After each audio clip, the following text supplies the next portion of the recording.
All right, so first things first. This is pretty basic. So start off with the belt, and you're just gonna wanna bend it and roll it up as tightly as you possibly can. And we're gonna flip it over the other side. And you're just gonna repeat this a couple of times. And then if you wanna just, make it easy for yourself, here's what I recommend. Here's how we're gonna do this basically. So first things first, gonna wrap up your belt as tightly as you can.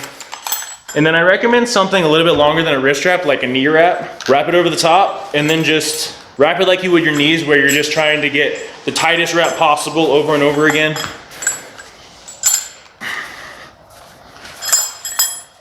Get that tight wrap every single time. And this is gonna help secure that wrap, secure the inside coil we got going on, and really help break in the belt without much issue.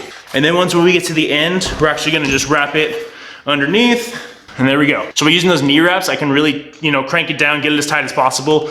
And that's gonna keep this very tight. And then what I'll do is like in an hour, I'll go back and I'll make sure that I actually, flip it around, switch it to the other direction, tie it down again. And I'll just keep repeating this process over and over again. And then later on, I'll just make sure that before I use the belt, I, test it out, make sure it's, in the right position when I'm actually doing my deadlifts, my overhead press, and all my other main movements. And that's basically how we do this. But that's it for this one, guys. I hope you guys enjoyed. Really appreciate all the support you guys have been giving me. See you guys next time. Have another video out on Thursday, so look forward to that. Stay safe out there. I'll talk to you guys next time.